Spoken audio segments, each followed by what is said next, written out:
here's the situation. You're responding to a call in your community. There's an intense wildland fire spreading towards the neighborhood. As you arrive, things are happening quickly. A task force is assembling. Maybe they're career firefighters, maybe volunteers. Everyone huddles, ready for action. All they need to get going is a safe strategy and access to water. We're going to put up a portable pump there for a fill station, and this is going to be your only other fill station. You've got a good water plan in place. It worked well a month ago when you put out a house fire, and the month before that with a small brush fire. But this time, things are different. You've never faced a wildland fire like this before, not even close.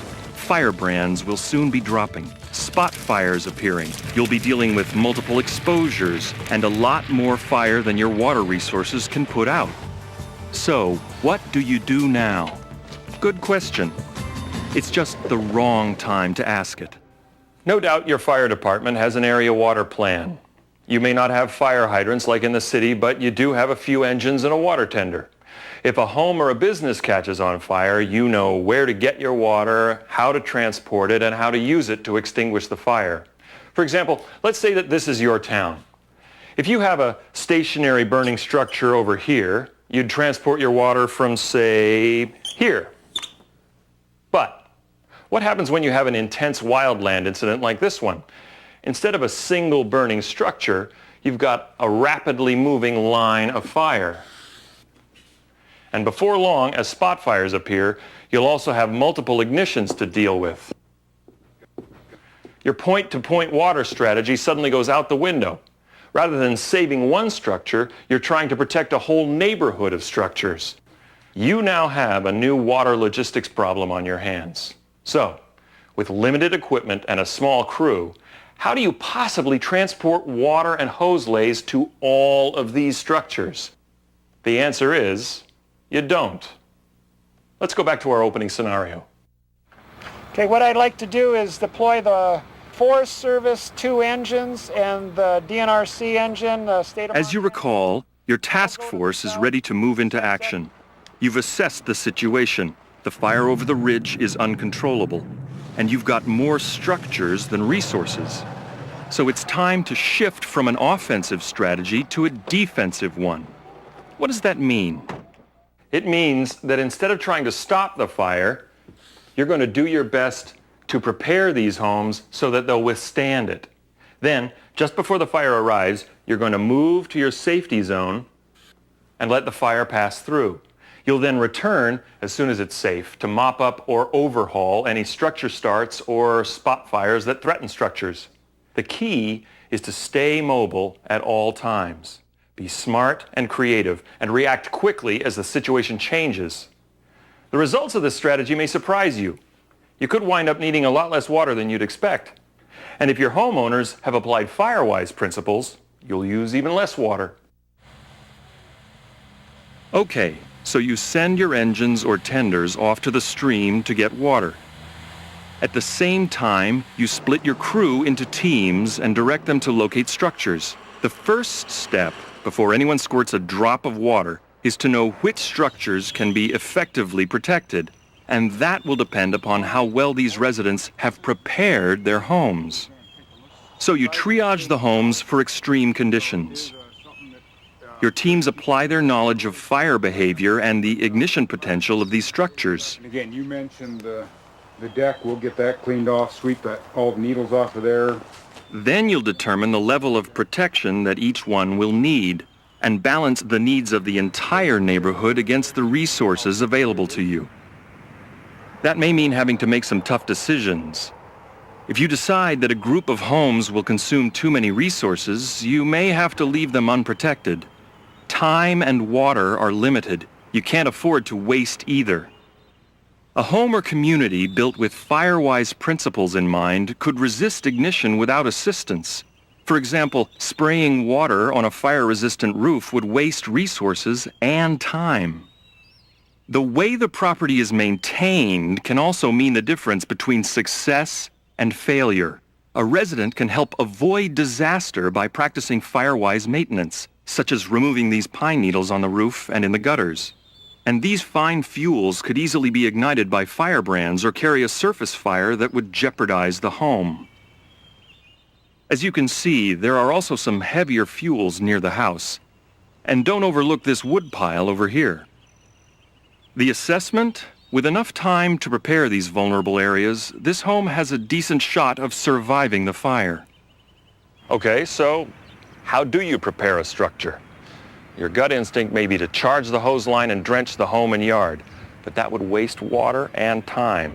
You'd probably deplete your water supply and leave the rest of the neighborhood unprotected. Instead, consider this thought. Sometimes your most efficient use of water involves not using water. Just ask Lee Buller of the Creston, Montana Fire Department. In doing mitigation, we try and go in and limit the use of water to start with, and try and remove the brush and debris away from the house and off of the house. What we look for is the proximity of the vegetation to the structure. If we're dealing with a lot of vegetation within a 30-foot buffer zone, we want to try and thin that down as best we can, as quick as we can, depending on rate of spread of the fire. We don't have to clear everything out, but we want to try and get good separation in the tree canopy, 15, 20 feet. So maybe every other tree or something we might want to thin out of the location. If there's a lot of debris in the gutters, in the gutter drain system, or up on the house, we'll try and remove those. If it's easier to just take the gutter down, sometimes that's very feasible, and especially with like plastic or vinyl gutters, they have a chance to catch on fire and be the ignition source of the house. If they have a bunch of lawn furniture or stuff sitting on the deck, we'll take and remove that from the house and get it away. That kind of stuff catches a lot of embers, and we try and do this all before the fire comes. And that way we'll have our water available to use. If it does start burning, we'll be able to use that water to put that out. By removing some flammable vegetation, you'll both eliminate fuel and save your water for other uses. But this tactic only goes so far. You'll need water to wet dry vegetation in the yard and vulnerable parts of the house. Which means bringing out the big guns and soaking everything, right? Probably not. A heavy stream works well to extinguish structural fires, but in our situation, it would deliver too much water to too small an area. Not only would it be overkill, it would defeat our need to stay mobile. Imagine having to move these hoses from structure to structure. It'd take forever. You'd exhaust your crew. Plus, you'd waste water every time you disconnected and recharged. Instead, you want to use a smaller hose, something like this, the homeowner's garden hose, with its ready-made supply of water. If they've got a garden hose or a spigot outside, we'll try and use that water to wash off the deck or the roof of the pine needles, and try and just use their water instead of using the water that's in the truck. I can put that garden hose into my booster tank to recover what water I'm using, so I'll still have as close to a full tank supply in my engine. And as the fire approaches, that's when I start using my water very sparingly. As I get ignition, I try and get extinguishment. If it keeps you from having to go to the dump tank one time and you're able to stay there, it just helps you prolong your time before you have to leave that house to go get more water or have more people bring you water. And every little bit helps, so anytime you can save water, you try and look for that. Remember, we're thinking on our feet and staying mobile. A small hose with a spray nozzle works well on these fine fuels. You'll wet down a larger area faster than you would with a straight stream while consuming less water.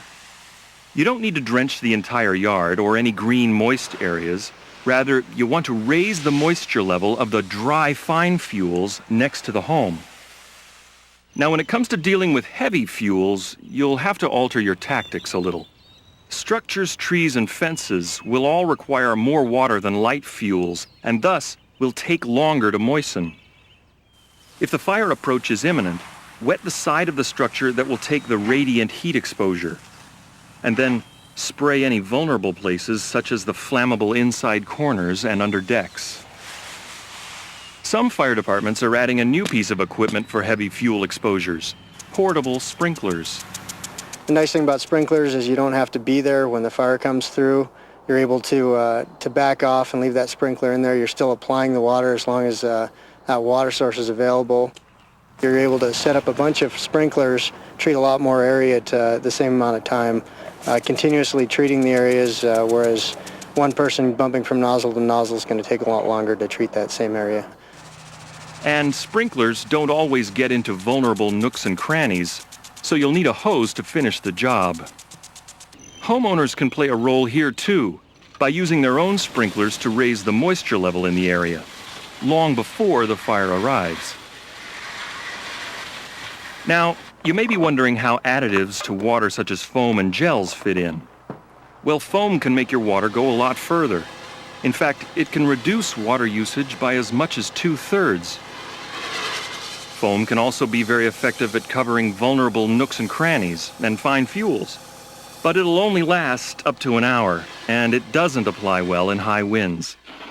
I'd recommend using the ones rated Class A. They're biodegradable, and homeowners can wash them off fairly easily. Now, gels, they stick well to vertical surfaces and provide good radiant heat protection. Using gels over plain water buys you a lot of time. If you put water on a house, it'll dry off and be gone. Even after the gel dries, it still does you a lot of good on the house, and a lot of times you'll have time to come back and pre-treat the house, just wet that gel down a little bit. However, gels are more expensive and require mixers and special nozzles. They can also leave a residue that is difficult to remove. Whether you're using additives or water, or dealing with light or heavy fuels, your tactics remain the same. You want the water or additives to soak in, not run off. Okay, we've talked about applying water. Now what about accessing and delivering water? First of all, don't overlook any potential domestic sources. Many homeowners today have water tanks on their property. Some have swimming pools. And many subdivisions contain cisterns. Tap into these sources with a pump and preserve your own water resources for later.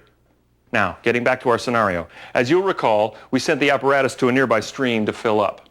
As they return, what do you do with them? Remember, your apparatus is limited. You can't deliver water to every structure. So consider having your tenders dump their water in portable tanks. That will free them up to head back and refill.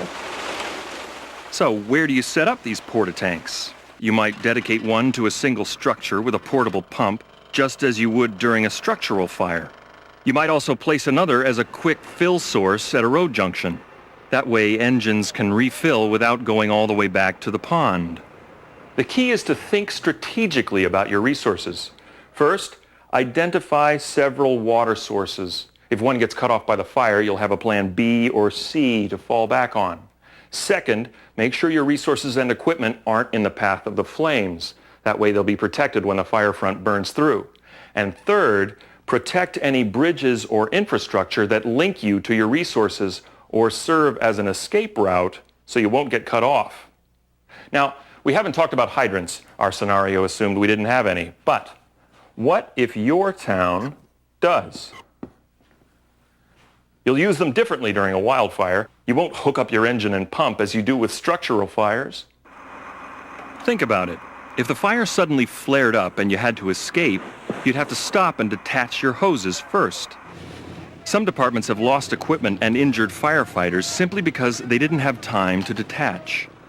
Instead, use your hydrants as a place to fill your apparatus, and then drive away.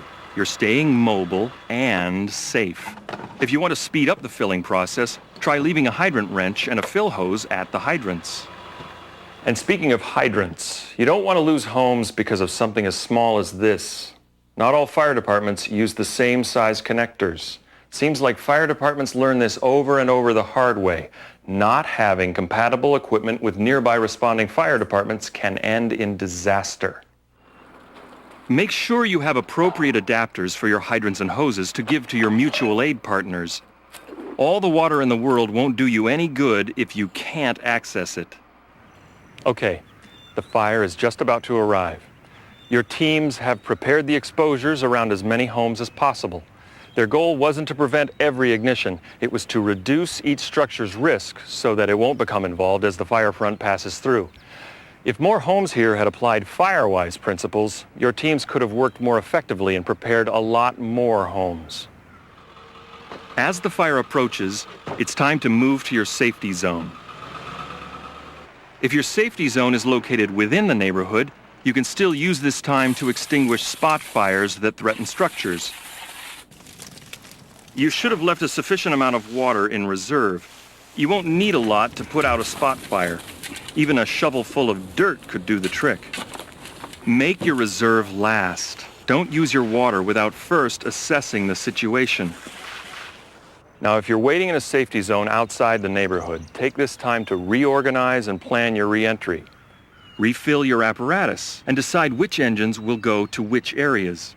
Once the fire front has passed through the neighborhood, re-enter quickly as soon as it's safe. Once you're back in, you'll shift from defensive to offensive mode. It's time to put out and overhaul any structure ignitions or spot fires that endanger structures. Send some of your crew to check out the neighborhood. Concentrate on structures first.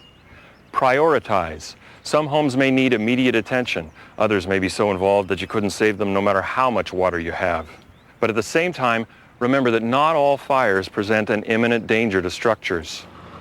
At this point, a backpack pump may be your best water delivery device. It will extinguish most small ignitions and permit your crews to cover a lot of ground quickly. Walk around the entire structure. Check any place that embers might collect and ignite it if left unattended. You might designate an engine to patrol the neighborhood and resupply the hand crews. Take the time to check on foot. Drive-by checks can overlook a small start and cause you to lose a home. It's happened many times. It's really important to go back in and check out each structure after the fire's passed through. Here's three of them. Got one, main one right here, and this one. There can be any number of things, duff or heavier fuels that still have some kind of fire in them that could spread back into a structure.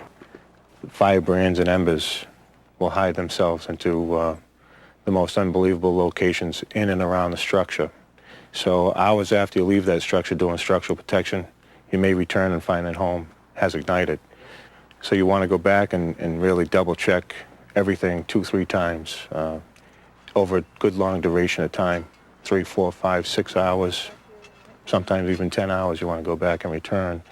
The embers can get into some real crazy places, smolder a while, and then you got ignition and you got a problem if nobody's around.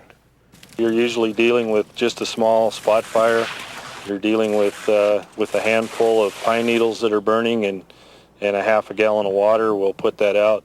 Whereas if you wait for 15-20 minutes, you're going to be looking at 2 or 3 trucks to actually put that out, and it's going to be a whole lot more of a problem. A successful operation begins long before a wildland fire arrives. The residents in your community play a crucial role in your effectiveness. By applying basic fire-wise principles, they can make the difference between your success and a disaster. Success also requires a new way of thinking. As we've seen in the scenario, how you get your water matters less than how you use it. And being mobile and thinking on your feet matters more than how much water you have. Because a dozen tenders filled to the brim might not do as much to save a home as one well-timed pail of water.